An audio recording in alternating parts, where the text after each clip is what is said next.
Hebreus, capítulo 10, verso 19.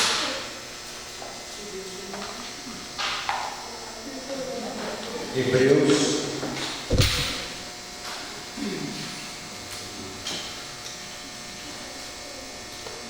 capítulo 10 e o verso 19.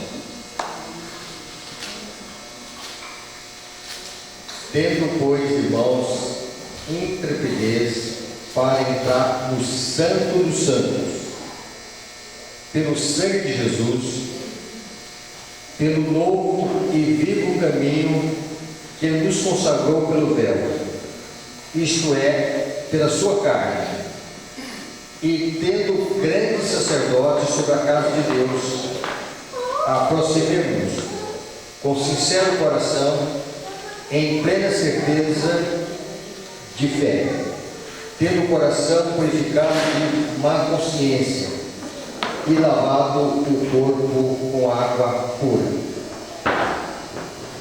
Aqui há uma meta colocada pelo apóstolo para o povo de Deus.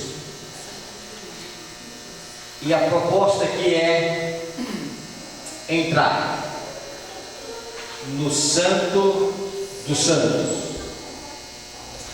Paulo não está falando aqui do santuário terrestre. Ele está falando do santuário celestial. Quando se fala do Santo dos Santos, a nossa mente, ela deve inicialmente voltar ao ministério que era realizado, que já estudamos ontem, no lugar santíssimo, ou Santo dos Santos. Se era exigido do povo de Deus no passado ficar em meditação, jejum, arrependimento, aflição de alma, se era exigido deles se curvarem, se humilharem, a nós é exigido mais. Santo dos Santos é onde se realiza a expiação. Se havia um dia solene para eles, para nós é muito mais do que isso. E a proposta aqui não é ficar no pátio, é entrar no Santíssimo, com os olhos da fé e com os passos da fé. Quando se fala aqui do Santíssimo ou Santo dos Santos, também a nossa mente precisa voltar àquilo que acontece na cruz do Calvário. Às 3 horas da tarde, quando Cristo Jesus, Ele dá o último suspiro e morre na cruz, e ali estava o Cordeiro de Deus, a oferta pelo pecado. E quando Cristo, Ele descansa ali na cruz, o serviço que estava acontecendo no santuário terrestre,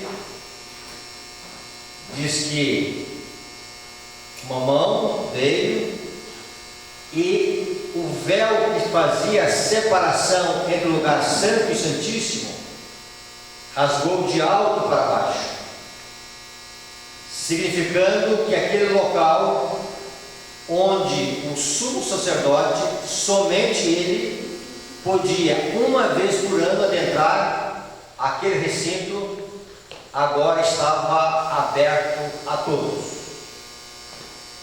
É isso que Paulo está dizendo para nós. Tendo, pois, irmãos, fé, ousadia, coragem, avancemos em direção ao Santo dos Santos, porque Jesus, ele abriu com a sua morte um caminho, um acesso ao Pai. É isso que o livro de Hebreus vem apresentando para nós. O livro de Hebreus vem apresentando, se de um lado está um serviço terrestre, lado está um serviço superior.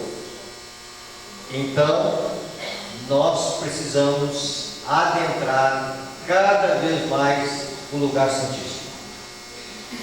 E aqui vem a seguinte pergunta, e uma pergunta solene: se nós não entrarmos no santuário celestial com os olhos da fé, e se nós não avançarmos com os passos da fé, o que vai acontecer com a nossa vida? E existe um pensamento registrado para nós no dom profético, que diz o seguinte: a menos que adentremos no santuário do alto, repetindo, a menos que adentremos no santuário do alto, repetindo, a menos que adentremos no santuário do alto, seremos pesados na balança e achados em falta. Em outras palavras, perderemos nossa salvação. Tamanha é, vamos dizer assim, a proposta que Deus faz para a sua igreja nesse momento final. E é isso que nós queremos estudar um pouquinho aqui nessa manhã. Quando se fala do lugar santo, vamos ver no capítulo 9, a partir do verso 1.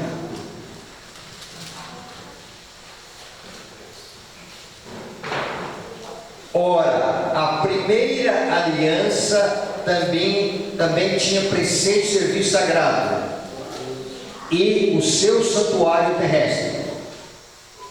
Então veja que a primeira aliança está relacionada com o santuário terrestre. Com efeito, foi preparado o tabernáculo, cuja parte anterior estava o candeeiro e a mesa e a exposição dos pães, e se chamava o santo lugar. Observe aqui que está faltando aqui o altar de incenso. Tem um propósito. E aí vejam bem no verso 3: por detrás do segundo véu se encontrava o tabernáculo que se chama o Santo dos Santos. Então aqui nós deveríamos ter um áudio visual aqui. Não tendo, vamos mentalizar aqui o santuário terrestre, o lugar santo e o lugar santíssimo. E aqui está dizendo que o lugar santo, uma mesa com os pães, 12 pães, um candeeiro, e deveria aqui estar um altar de incenso, uma cortina, um véu que fazia a separação entre o lugar santo e o lugar santíssimo. No lugar santíssimo, um único móvel que estava a arca da aliança, cuja tampa se chama propiciatório. E veja aqui que a descrição. Por detrás do verso 3, por detrás do segundo véu se encontrava o tabernáculo que se chama o Santo dos Santos, ao qual pertencia um altar de ouro. Veja aqui que é a única referência que o altar de ouro, o altar de incenso, ele vai ser mencionado no Santíssimo. E aí vejam bem, o qual pertence um altar de ouro para o incenso e a arca da aliança totalmente coberta de ouro, na qual estava uma urna de ouro contendo o maná, o bordão de Arão que floresceu e as tábuas da aliança. Veja aqui que esse termo, a primeira aliança, aparece no verso, aqui está, né? Para a gente visualizar aqui, tá? A mesa, o candeeiro ou castiçal castiçal, alguns chamam de castiçal, né? E um altar de incenso, um véu, uma cortina que fazia separação, e aqui o lugar santíssimo, e no lugar santíssimo o único móvel que estava ali, ouro. No céu, o único móvel que se encontra é a Arca da Aliança. Na Arca da Aliança, ali dentro está o quê? O pote de maná, a vara de Arão e o que mais? As tábuas da lei, chamada tábuas da aliança. Então aqui é a aliança que foi feita com o povo de Israel. Envolvia um santuário. Deu para os irmãos visualizar esse conceito aqui do santuário, lembrando, repetindo o que nós estamos ontem, tá? Aqui acontecia o serviço diário, e aqui o serviço anual, o dia da expiação. A pessoa confessava o seu pecado, e o animal era morto, significando que um substituto, e aí simbolicamente pegava esse sangue, e esse sangue era aspergido, e significando que houve perdão, mas ainda o pecador não estava totalmente livre da condenação da lei. Por quê? Porque havia um registro, havia ainda, vamos dizer assim, o seu pecado sendo transportado de uma forma simbólica para o santuário. Quando Cristo, ele agora é o nosso sumo sacerdote, ele vai, a partir da sua ressurreição e depois da sua ascensão, ele vai entrar, e da sua ascensão até o ano de 1854, Cristo então ele cumpre o seu ministério aqui. Este é o ministério de Cristo Graça Santo. Então nós estamos vivendo aqui esse tempo. E a ordem de Deus é para nós adentrarmos aqui. Lembrando que unicamente o sumo sacerdote poderia entrar aqui, e ele entrava com o castiçal, ou melhor, o incensário, corrigindo, incensário. E essa fumaça do incensário mesclava a sua visão, porque aqui se manifestava a glória de Deus. É interessante quando Deus deu a descrição para construir um santuário. A primeira coisa que Deus mandou Moisés fazer foi isso aqui, ó. Tá? Quer dizer, o santuário, existe um pátio, mas dentro do pátio a gente pode colocar o acampamento, onde estavam as tribos, o pátio, o lugar santo e o santíssimo. Então a ordem que é adentrar no lugar santíssimo. Algumas das vezes, quando o sacerdote estava aqui no lugar santo, e essa cortina ela não ia até o teto, e aí essa glória de Deus se manifestava aqui, e ele tinha que retirar. Isso aqui está, o Patriarca Profeta fala sobre isso. Então, tão solene era, vamos dizer assim, as questões relativas ao santuário. E agora no livro de Hebreus está dizendo aqui para nós que no lugar santíssimo, no Santo dos Santos, que é outro termo para o Santíssimo, esse altar de incenso está aqui. Por quê, pastor? Por quê? Porque ainda existe intercessão no dia da expiação. Ainda nós temos acesso à misericórdia de Deus. Ainda Deus, ele tem um mediador entre Deus e os homens, chamado Cristo Jesus. Então Cristo, ele faz essa ponte. Ele é o novo e vivo caminho.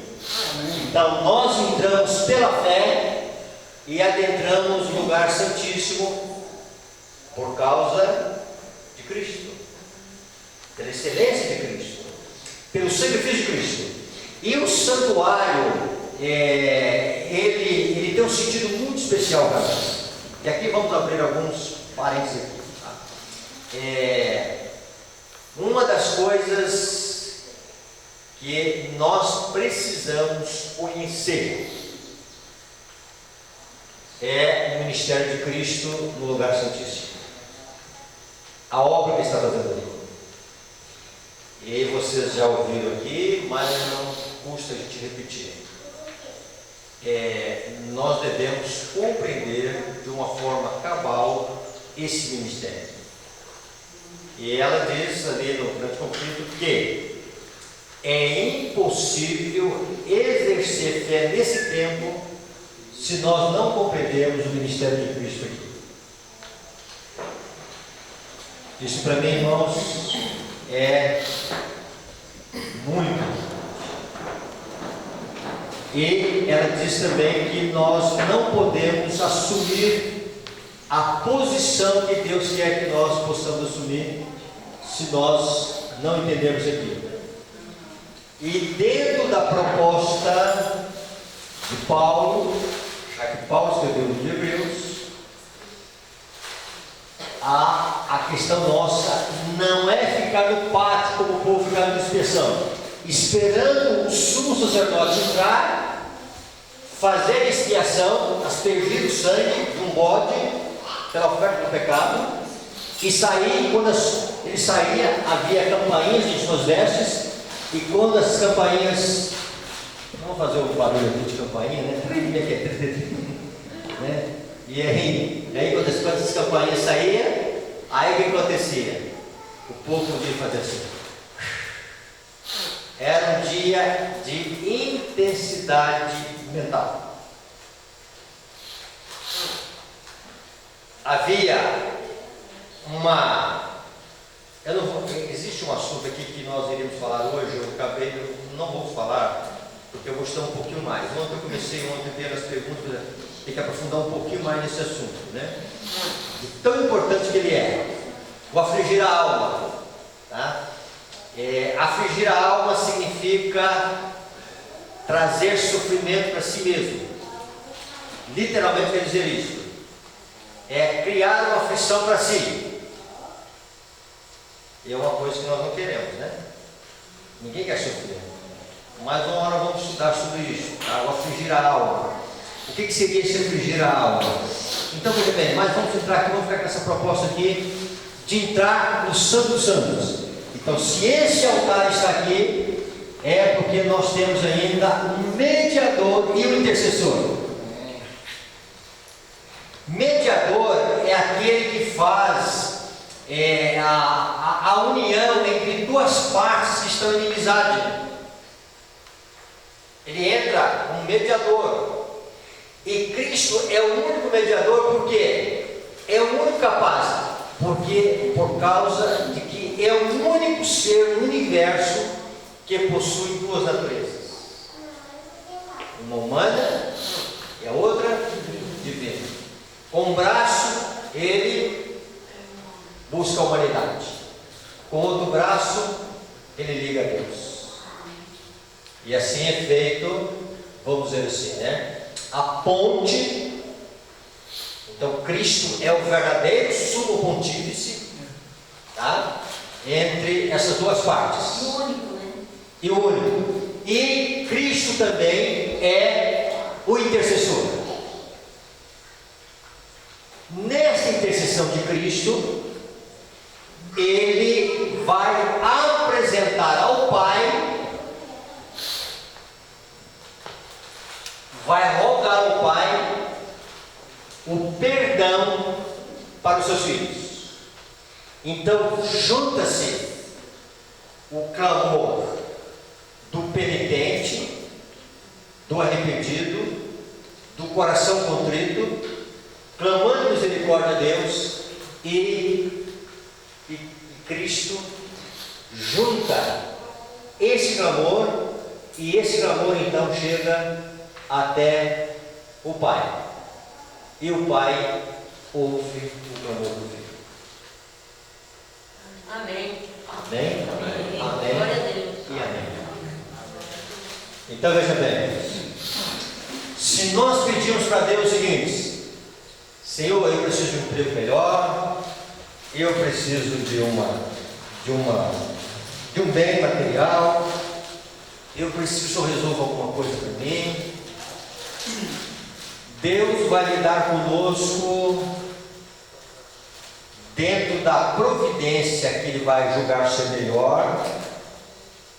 Possa ser que Ele vai responder rapidamente para nós, possa ser que Ele vai querer nos ensinar alguma coisa, possa ser que Ele vai dizer um não para nós, possa ser que em algum momento Ele também não vai nos escutar por causa da iniquidade do coração.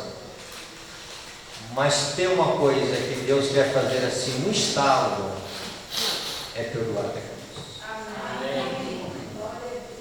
Se tem uma coisa que Deus não quer deixar para depois, é o perdão.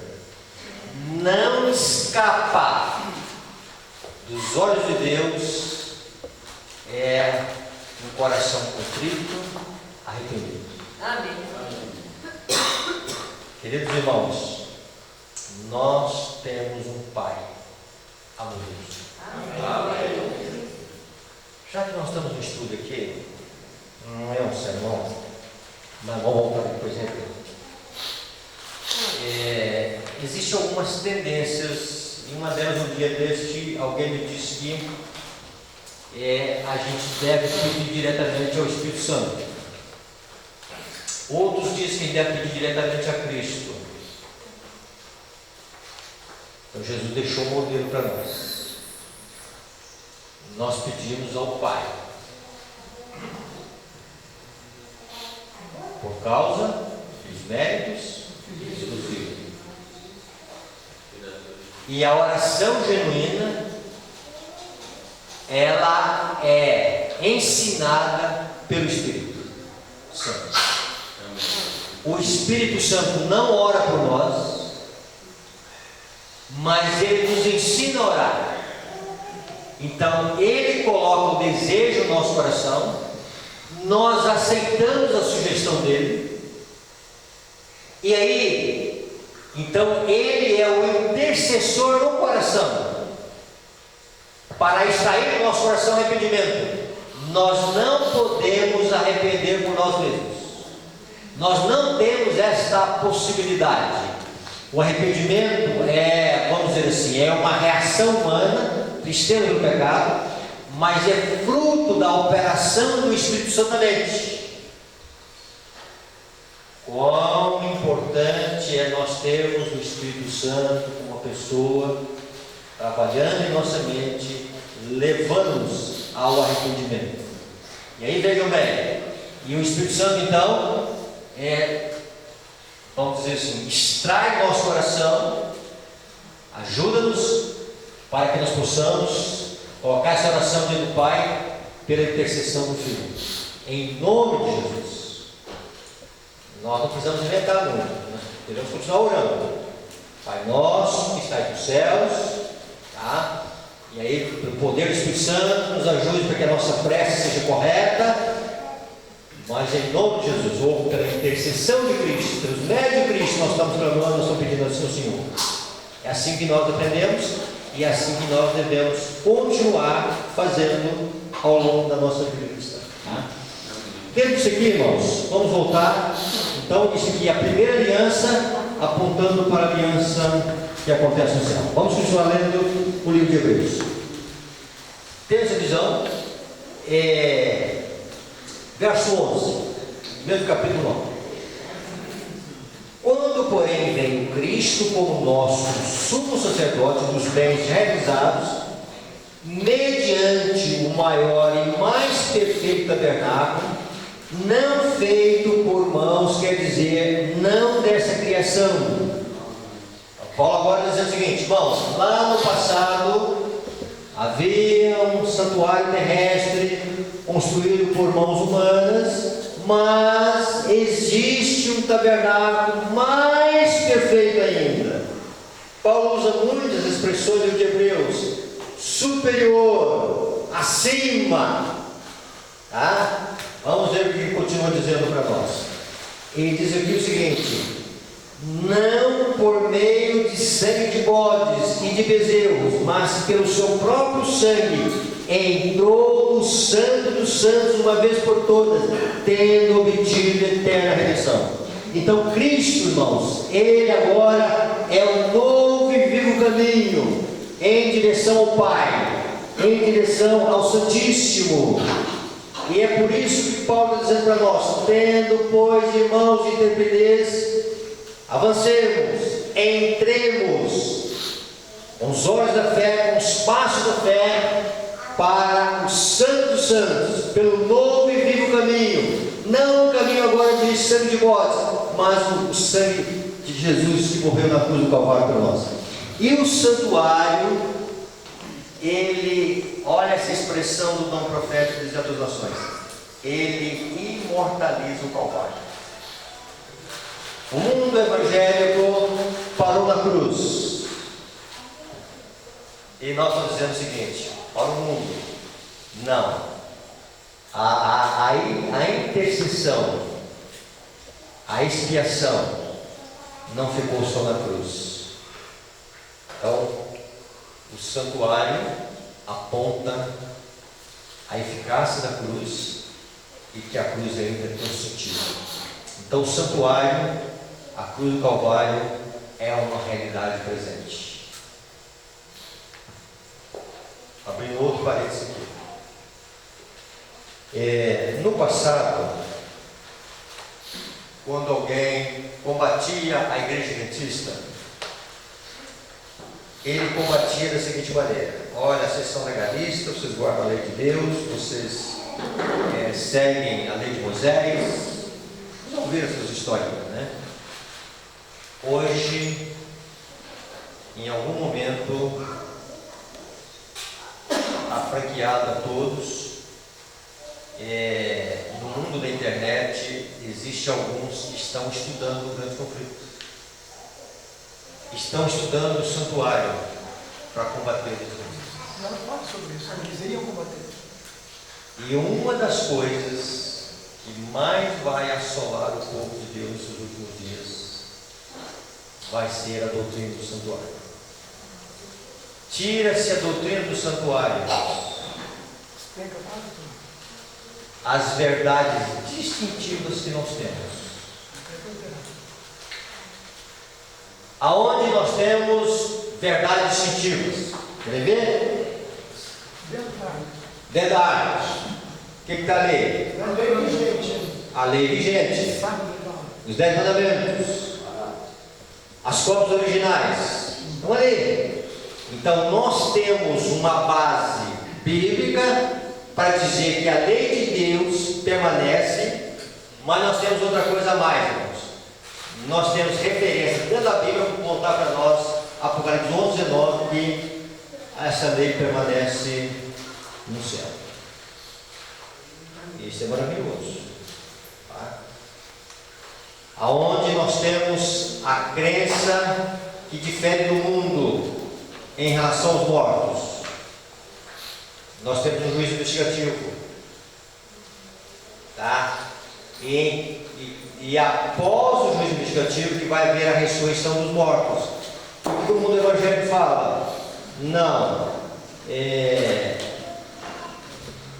nós já estamos na glória, tá? Então isso ofusca a necessidade do juízo. Querem ver outra coisa? Onde encontramos o sábado? Na lei de Deus, dentro do santuário. Aonde nós encontramos a questão da lei de saúde? No pó de maná. Então, pó de maná para nós representa, entre outras coisas, representa a mensagem de saúde. Então, a mensagem de saúde, ela vem do santuário. A questão dos mortos vem a ser do santuário. A questão da lei de Deus do santuário. O juízo investigativo vem do santuário. Então, são doutrinas distintivas que nós somos diferentes do mundo religioso. E uma das tentativas que se tem é destruir, minar a confiança no juízo ou no santuário e no juízo investigativo. Tira-se isso aí, a igreja adventista deixou de ser o que é. Então a tendência vai ser cada dia mais as doutrinas e sentidos que nós temos a sofrer abalos. Nós vamos ouvir voz de todos os lados, dizendo: esse é o caminho, andai por ele.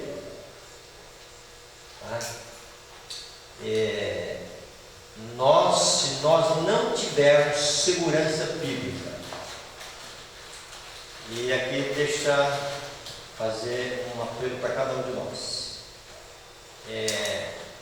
nós não podemos contentar com o feijão e o arroz. Nós precisamos de um alimento mais sólido. Nós precisamos de um tutano. Usar a linguagem mineiro. Nós precisamos de alimento sólido para a vida. E uma das tragédias que eu vejo na igreja, eu comecei a acompanhar na igreja adventista, irmãos. A palavra de Deus está perdendo sentido. É isso que nós temos que ser oculto à palavra. Nós temos que mastigar a palavra. Nós temos que ir para o trabalho pensando a palavra. Nós temos que ir para o supermercado com a palavra na mente. A palavra de Deus. Sermos guiados, orientados por aquilo que Deus fala em nossa vida. Quanto mais nós estudarmos o que Deus está revelando para nós, nós vamos sentir firmeza. E nessa firmeza nós vamos poder suportar os ataques. A palavra de Deus diz que nos últimos dias alguns vão desviar da fé, dando ouvidos aos espíritos enganadores, doutrinas de demônios. E aí vejam bem, o santuário precisa ser entendido, precisa ser memorizado, e mais do que isso, a ordem é entrar no Santo dos Santos. Por que nós devemos entrar lá? Porque lá tem um mediador, porque lá tem um intercessor. Vamos continuar lendo, tá? Hebreus 9. E aí vejam bem, verso 15. Por isso mesmo, ele é o mediador da nova aliança. Antiga aliança, santuário terrestre. Nova aliança, santuário celestial. Na antiga aliança, um mediador terrestre.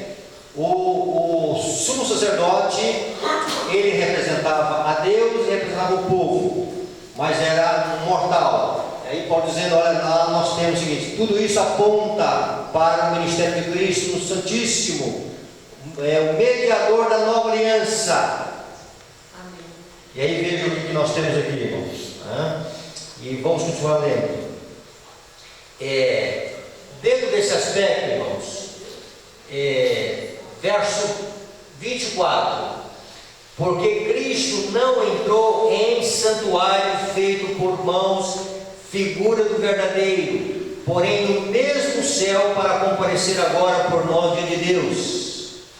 Então nós temos o seguinte: Cristo, ele entrou para efetuar um trabalho a favor de nós.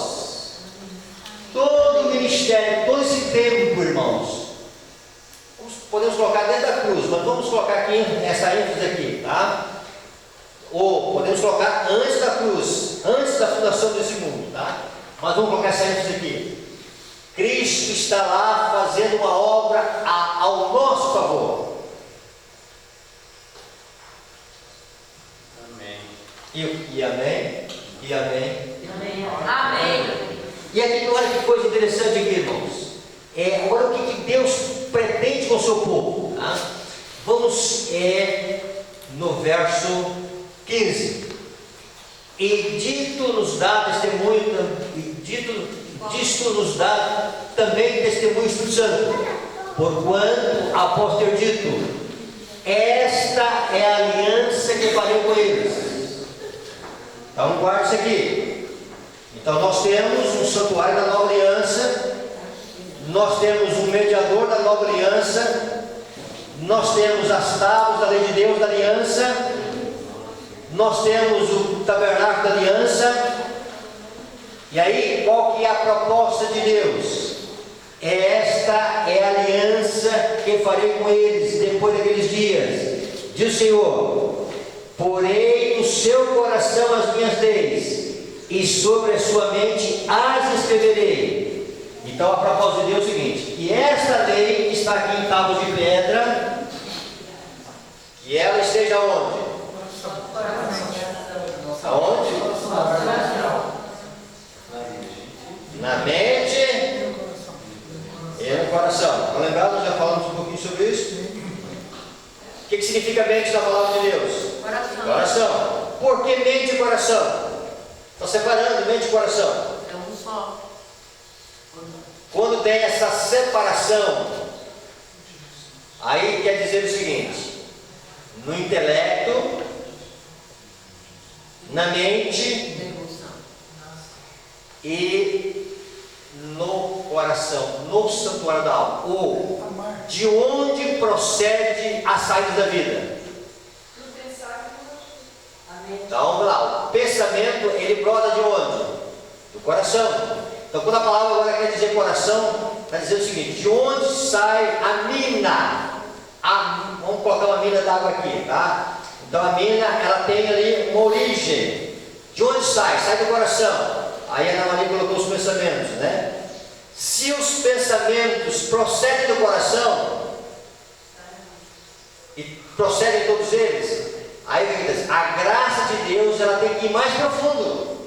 Não pode ficar somente no nível do intelecto. Eu não posso ter somente uma convicção intelectual da verdade. Eu preciso da graça de Deus para que ela entre no coração. Ela entre lá na mina e purifique a água. Porque se nós quisermos corrigir o gosto da água ao longo da trajetória dela, se a fonte é amarga, não vai dar certo.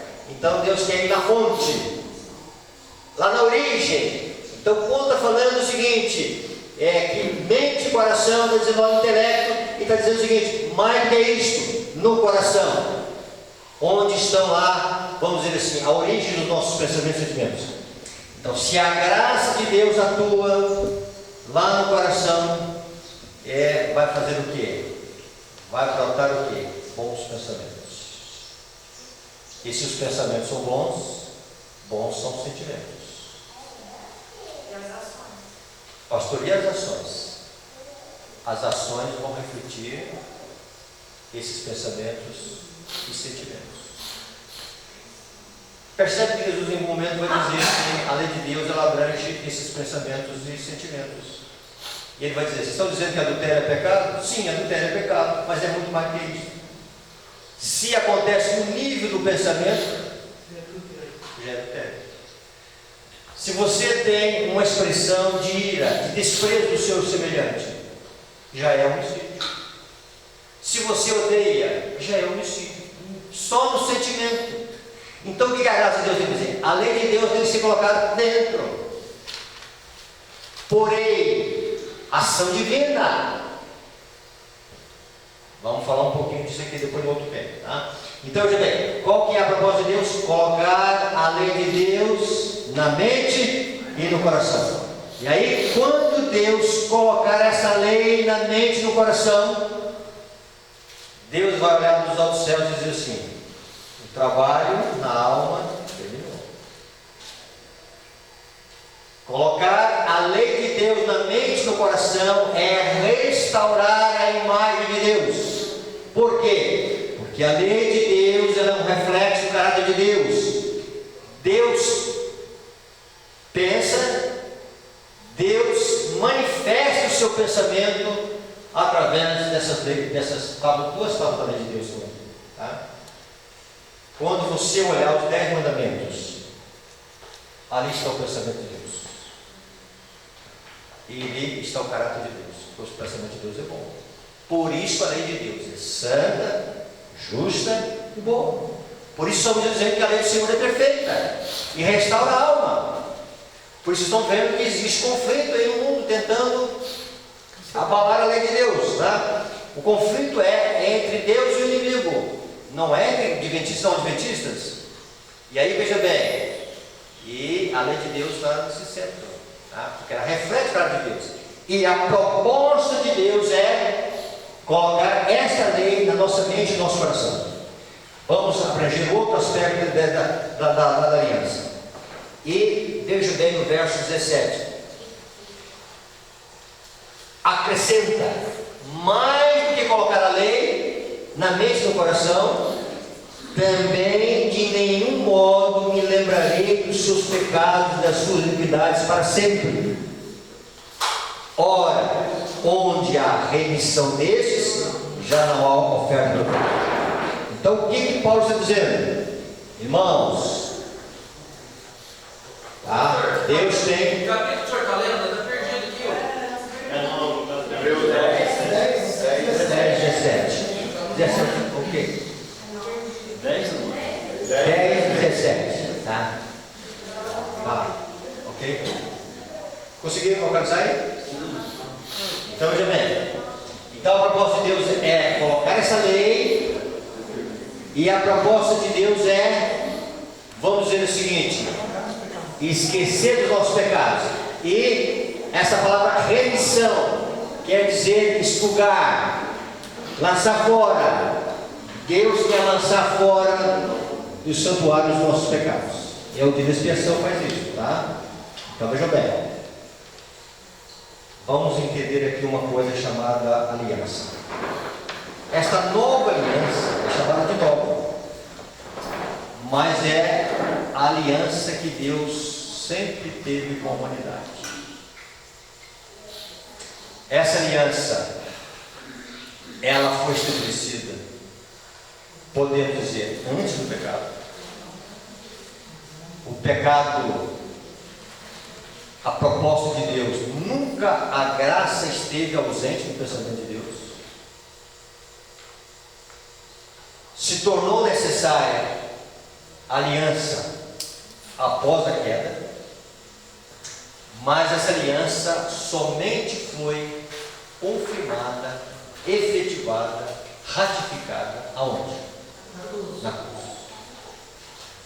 Por isso é chamada de nova. Se Jesus no Getsemane evitasse a cruz, a aliança, porque é o seguinte, essa lei transgredida, tá? Deus não tem por inocente o culpado. A alma que pecar, essa morrerá, tá? Então a lei, ela tem duas vertentes. Ela exige vida santa para estar na presença de Deus, e ela exige também a morte do transgressor.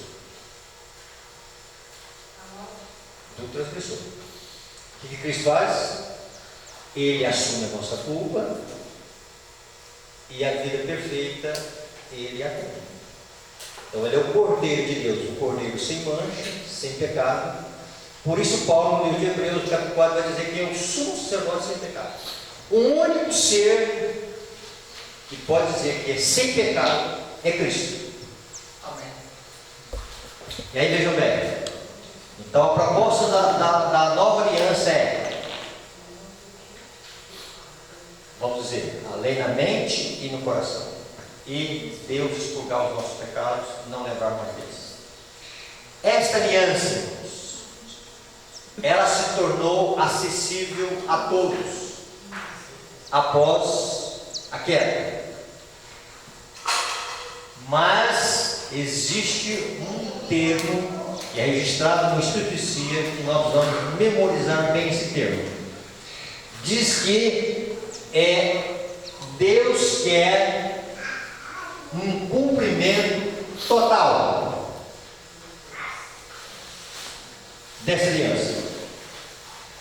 E qual é o cumprimento total? E essa lei agora escrita na mente e no coração, e os nossos pecados expiados do santuário. Então vamos colocar aqui nessa manhã.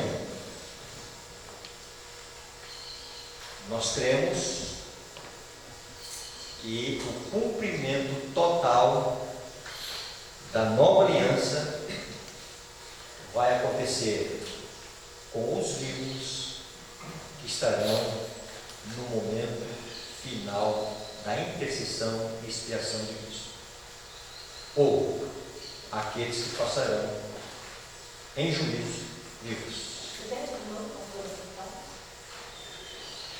Tá, nós devemos crer que nós somos aqueles que vão passar o juízo investigativo vivo. E aí os nossos pecados serão expiados e também a lei estará na mente e no coração. Amém. Então essa é a proposta de Deus. Mas para isso acontecer, tem que acontecer o quê? Veja o verso 19. Tendo, pois, irmãos, intrepidez para entrar no Santo dos Santos. Então, aqueles que entrarem no Santo dos Santos, pela fé, o que vai acontecer com eles? Vai haver um cumprimento total da nova aliança. E qual é o cumprimento? Em vida. Eles estarão com a lei de Deus na mente e no coração. E eles estarão com os pecados apagados, expiados, cancelados do santuário.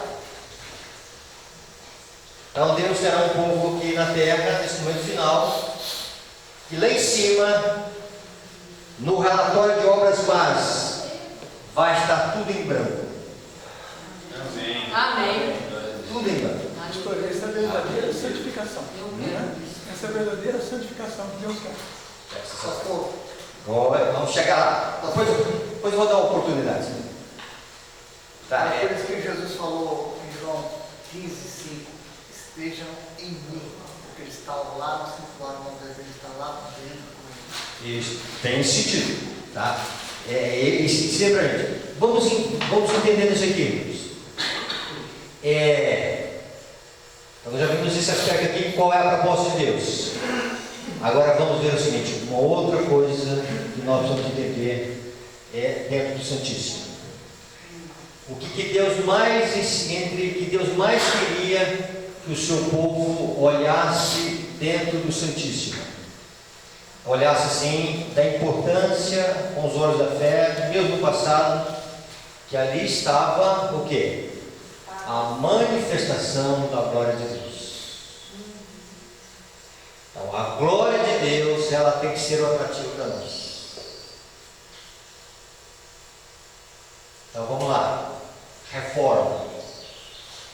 Não vamos falar aqui de reforma, só para a gente citar isso aqui, tá?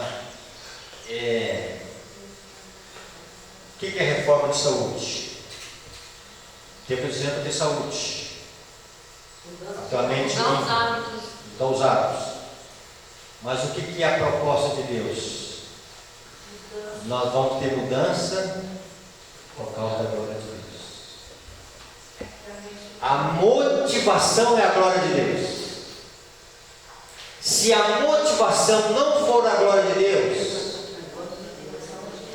é motivação egoísta. Ela tem vários efeitos colaterais bons. Mente limpa, saúde, vigor, mas eu não posso colocar isso como base principal para mim ter mudança de vida. Eu tenho que olhar a glória de Deus. A glória de Deus tem que ser um atrativo para nós. Eu estava comentando ali cedo sobre reforma vestuária. Tem que acontecer? Tem que acontecer. Mas qual a motivação? A glória de Deus. Pastor, licença, porque está escrito também que quer comais, quer bebais, né? Fazer tudo para a glória de Fazer Deus. tudo. É a glória de Deus. Olha a primeira mensagem angélica, que é a terceira mensagem angélica também. Temei a Deus e dai-lhe glória. É a glória a Deus. Quando nós, irmãos, tá? Quando alguém me trata mal e eu devolvo asperamente para ele, eu estou roubando a glória de Deus. como, quando eu visto contrário à vontade de Deus, eu sou um ladrão da glória de Deus.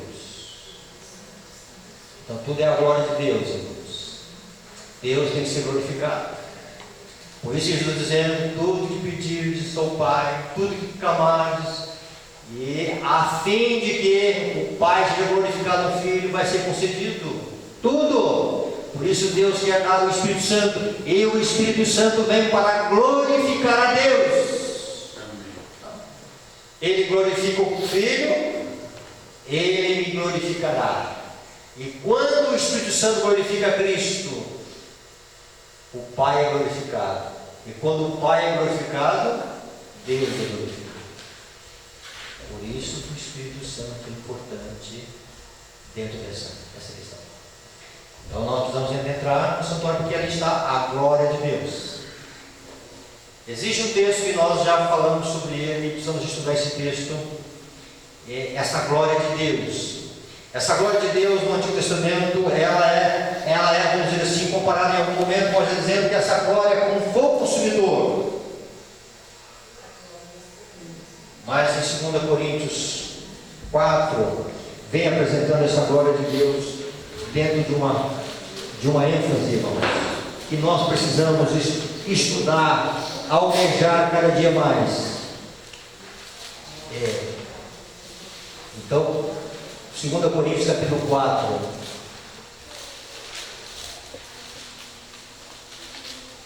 no verso 6, esse verso aqui precisa ser estudado, reestudado, memorizado, aprendido e vivido.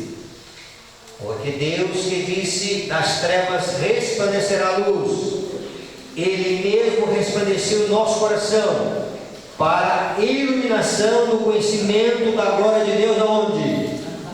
Na face de Cristo. Amém.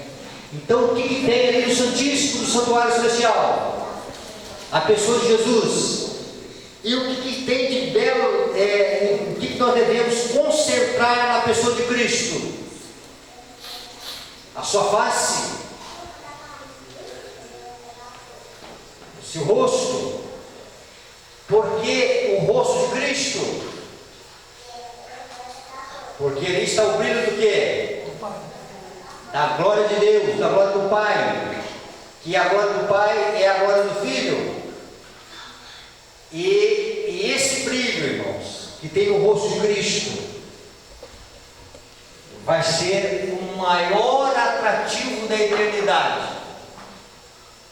Está em Apocalipse capítulo 22, verso 5, que os servos de Deus vão contemplar a face de Cristo. Em outras palavras, ali está o caráter formoso e glorioso de Jesus. Amém. Então Cristo precisa ser atrativo para nós. Quanto mais próximo da luz que o povo chega, maior é a visão da excelência do caráter de Jesus. Nós não podemos perder da luz.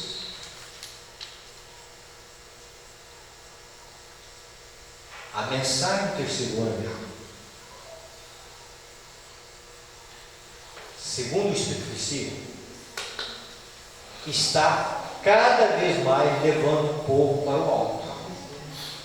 Nós não podemos ter só a visão das dificuldades que nós vemos no dia a dia nas igrejas. Nós precisamos ter a visão de que Deus está levando um povo para cima.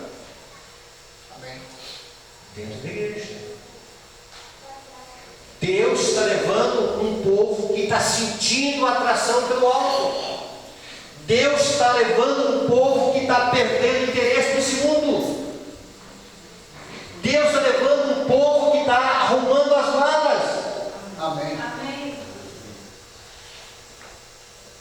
E esse povo começa a subir pela fé. A atração de Cristo. E eles contemplam a Cristo. E eles olham para Jesus. E eles almejam Jesus. quanto mais perto da luz eles chegam, mais o que eles veem? Imperfeição. Só podemos enxergar os nossos defeitos, irmãos, na luz que vem dos olhos santos. Pastor, só uma palavrinha, na prática isso aí acontece mesmo, tem pouco tempo que eu estou na igreja, 3 anos. Cada vez que eu conheço mais a palavra de Deus, mais defeito eu ensino. Cada vez que eu vou vendo pelo conhecimento, mais defeito vai aparecendo. E ao mesmo tempo que mais imperfeito nós vamos sentir, mais misericórdia vai clamando. E ao mesmo tempo que mais distante a gente vai se vendo, mais desejoso de imitar essa glória nós vamos fazendo. Senhor. E é maravilhoso, Senhor, teu caráter. Como o Senhor é bondoso. Irmão, o salmista disse que nós devemos provar que o Senhor é bom. Não é fazendo um pacto para ser abençoado na oferta do dízimo. Mas é o seguinte, é experimentar realmente a visão da beleza do caráter de Cristo. E aí nós andamos em ondas rasas. Nós estamos muito na superfície. Me colocando aqui, tá? Muito na superfície. O que Deus está querendo é que a gente avance mais para o santuário, mais para cima, menos para baixo. E aí nós demoramos o nosso pensamento em coisas tão fúteis da vida. Tá? Nós consideramos muitas vezes as fraquezas da igreja. E o Espírito Santo diz que nós somos tentados a conservar os olhos fora de Cristo, nas nossas imperfeições, nas imperfeições dos outros, nos prazeres da vida, nos cuidados da vida, às vezes cuidados bons, mas nós estamos tão focados nisso, né? Que nós estamos dizendo que muitas vezes um estudo sistemático pela manhã da lição de Corobatina é a nossa comunhão com Deus. Não é, irmãos? Se essa glória não é atrativa para nós, a nossa reforma é motivada egoisticamente para ganhar o céu. Mas se essa glória é, vamos dizer assim, um atrativo para nós, do caráter, da excelência da pessoa de Cristo, nós vamos almejando cada dia semelhança com Jesus. Amém. Senhor, não tem como nos salvar se não for pela tua misericórdia.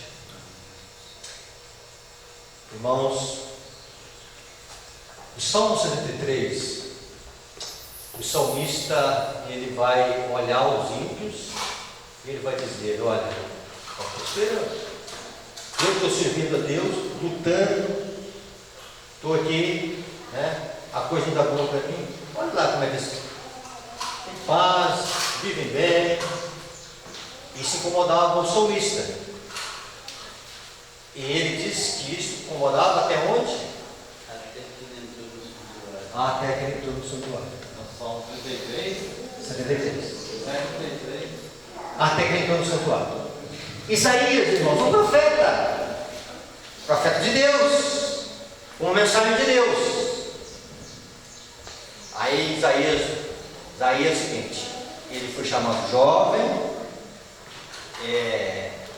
profetas e reis dizem que ele estava assim desanimado, né, com a situação espiritual do povo de Deus. Aí o que acontece? Ele vai denunciar os pecados de Israel, né? O boi conhece o dono, mas Israel não tem conhecimento de mim. Tá? Aí ele vem, os lamentos dele, ai daquele que faz isso, até o dia que ele entrou onde? No santuário. Aí o que dizer? Quando ele entrou no santuário, o que ele viu? Ele teve 3 visões. Ele viu a majestade de Deus. Ele viu um trono. Ele enxergou até onde o mortal podia enxergar. Ele ouviu o canto dos serafins. Santo, santo, santo é o Senhor dos Exércitos. Toda a terra está cheia da sua glória. É um cântico que aponta para Apocalipse 18. que a terra vai estar cheia da glória de Deus. Santo, santo, santo. A ênfase na santidade de Deus. Deus é santo. Amém. Quem vai habitar diante de Deus tem que ser santo. Sem santificação ninguém verá Deus. Essa é a primeira visão que Isaías teve. A segunda visão que Isaías teve foi a visão de quem? Ai de mim. Visão dele. Ai da minha pecaminosidade. Ai, Senhor. Ai do profeta. Ai, Senhor, estou perdido. E a terceira visão que ele teve, do povo. Ele viu o seu pecado e ele viu o pecado do povo. Quando ele viu o pecado do povo, ele disse: ai de mim, que sou homem o quê? Lábios impuros. E habito no meio do povo de lábios impuros. Por que a língua? A língua fala o que está cheio o coração.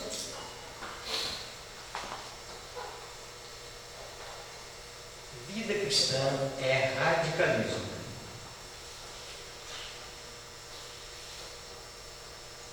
Vida cristã é radicalismo. Sou radical comigo mesmo. Com o outro, tem que ser misericordioso. Quando não acontece a visão, e eu enxergo o pecado do outro, e eu enxergo que o pecado é enxergado como lente de alcance. E o meu pecado, ele é, nessa linguagem de computador, minimizado, reduzido. Ele é visto desse período. O outro, se nós entrarmos no santuário, se nós avançarmos pela fé, nós vamos ter essa visão. Quão impuro nós somos. Às vezes nós estamos querendo reformar os outros, mas Deus não reforma. Ah, pastor, mas eu já não como isso, já não bebo aquilo. Reforma de saúde. Se o coração não é reformado, é motivação egoísta. Querer corrigir os outros, se o temperamento não é corrigido, falsa reforma. É profundo o que Deus quer, irmãos. É tudo, é o todo. E aí vejam bem, mas nós precisamos avançar. E ela termina o seguinte: que a mensagem do terceiro anjo está levando um povo mais para cima. E quanto mais o povo sobe, mais serão provados. Tem alguém observando o povo de Deus nesse universo além de Deus? E ele está vendo um povo dentro da igreja que estão sedentos pela glória de Deus. Comece a sentir sede pela glória de Deus. O Espírito Santo começa a apresentar encantos da pessoa de Cristo para nós. Nós não podemos ver essa glória com os nossos olhos naturais. Nós precisamos de uma visão espiritual. Nós precisamos que as escamas da justiça própria caiam nos nossos olhos. Nós precisamos, irmãos, tirar esse véu que está sobre os nossos olhos. Nós devemos, irmãos, avançar em direção ao Santíssimo, mais e mais. E olha o que ela vai dizer, já falamos isso aqui e voltamos a repetir. A história de Isaías, a experiência de Isaías, representa a condição do povo de Deus nos últimos dias. Isso tem que estar na nossa mente. A nossa condição espiritual. A menos que nós entremos no santuário alto, seremos pesados na balança e achados em falta. E aí, vejam bem, e quando isso acontece, irmãos, esse é atrativo de Cristo, mais de Cristo. E aqui nós vamos fechar. Quando é que a lei de Deus vai estar escrita em nosso coração? Por completo. Quando a chuva cerrou de cair, aí vai haver, vamos dizer assim, a fixação do caráter de Cristo em nossa vida. Amém. Se você quiser chamar isso de sellamento, pode chamar, tá? É um tipo de sellamento. é a fixação da verdade, tal como em Jesus, que se manifesta em nossa vida. Avivamento da piedade. Não, avivamento da piedade. Que vai resultar no revelamento da verdadeira piedade. Nós vamos demonstrar amor para a humanidade.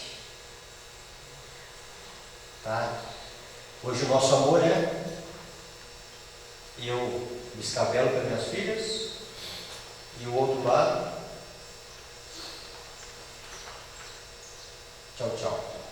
Pô, quando me interessa eu faço alguma coisa.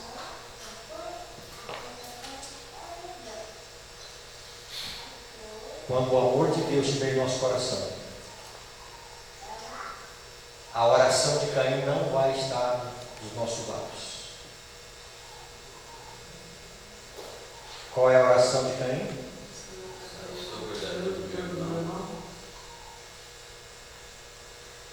Essa é a oração dele. Deus dizendo: você é adorador do seu irmão. O irmão na sarjeta, o irmão lá numa situação difícil. E aí, irmãos, Deus tem que fazer, é o revelamento da verdadeira piedade. Nós vamos perder perante o mundo algumas coisas. Aliás, muitas coisas. 10. Vamos perder a reputação. Vamos perder entes queridos, amigos, liberdade. Tem uma coisa que o mundo não pode tirar de nós: a beleza do caráter de Cristo. Amém. Isso fará a diferença. Isso fará a diferença. Vamos ser odiados, vamos ser humilhados, mas eles vão ver. Uma coisa não podemos negar: o amor de Deus entre eles. Não tem como esconder. Se as virgens saem iluminando o caminho do noivo, emitindo raios de luz, não tem como esconder isso. Não tem. Esse é o poder testemunho sanitário. E aquele texto que a gente conhece: se nós somos mais bondosos, amorosos, misericordiosos, haveria o quê?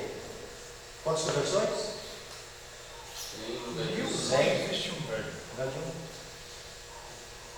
Isso tem. Entre eles no santuário. Como é que eu faço para entrar no santuário? Eu preciso do Espírito Santo. Amém. Eu preciso que esses olhos sejam untados com azeite. Eu preciso que esses passos sejam passos da fé. Para subir. E tem alguém no universo escolhendo um povo subindo. E qual é a tentativa desse ser, de um povo subindo? Opa, se esse povo chegar aqui, mais e mais perto daqui, vai se cumprir a nova aliança com eles, um cumprimento total com eles. Deixa eu fazer alguma coisa para eles tentar impedir. O decreto legal será uma tentativa, irmãos, de neutralizar essa ação de crescimento espiritual do povo de Deus. Mais e mais da beleza de Cristo. Que Deus ajude a entender Cristo. Amém. Quanto mais a luz é almejada na vida, quanto mais nós desejamos luz. E quando fala de luz, irmãos, cada vez mais entender a amplitude da lei de Deus. Quando se fala de luz, é mais da beleza de Cristo. Quando se fala de mais luz, é mais de um conhecimento vivo, experimental de Cristo. Quando se fala de mais luz, é mais seguir a palavra de Deus. Quando se fala de mais luz, é mais querer o Espírito de Deus. Este é o momento que nós estamos vendo. Nós precisamos desejar mais luz. Tendo, pois, defender, irmãos, avancemos. com ousadia, em direção ao Santo dos Santos, com o coração sincero, com a consciência lavada, ou a consciência purificada pela graça de Deus, sinceridade de coração e avançando. É tempo de avançar. Amém. É tempo de crescer. É tempo de adentrar. E esse povo que vai entrar pela fé aqui, vai descer. Vai descer. Com a lei de Deus. Não botados, mas escrito na mente e no coração. Amém. E esse povo vai descer com o rosto radiante, iluminado, reflexo daquilo que eles contemplaram. Amém. A graça de Cristo. Amém. E sabe qual a oração que eles vão fazer? Senhor, que esta luz que há no teu rosto, ela me dê em mim. Amém. Que essa beleza desse amor é inegável, desse amor que sacrifica para que o outro viva, desse amor que carrega sequelas eternas, para que seja removido da terra. Senhor, que esse brilho restabeleça. Amém. Que tempo para Jesus. Amém. Tempo de ver Jesus. Amém. Tempo de orar para a glória de Cristo. Amém. Tempo do pensamento demorar na pessoa de Jesus. Jesus é precioso. Jesus é amoroso. Jesus é santo. Ele é misericordioso. Ele é tardio em irar. Assim é Deus. Bondoso Pai. O nosso coração, Senhor, diante de uma verdade tão abrangente, Senhor. A proposta que o Senhor coloca para nós, Senhor. Que essa lei vai estar, Senhor, escrita em nosso coração. E estaremos restaurados à tua imagem, Senhor. E os nossos pecados em vida expiados, Senhor. Pai, abençoa a tua igreja. Cada coração. Nos dê a visão do alto, Senhor. Pai, unge os nossos olhos. Santo e bom Espírito. Ó, meu Pai, que Ele venha sobre a nossa vida. Amém. Que Ele venha, Senhor. Tirar, Senhor, esse véu que impede, Senhor. O pecado que impede nós vermos em Ti, Senhor. Remova, Senhor. Abençoa a tua igreja, Senhor. Teu povo. Perdoa-nos, Senhor. Misericórdia, Senhor. Amém. Pelo sangue precioso de Jesus. Pela dádiva da paz. Pela intercessão, Senhor. Pela mediação.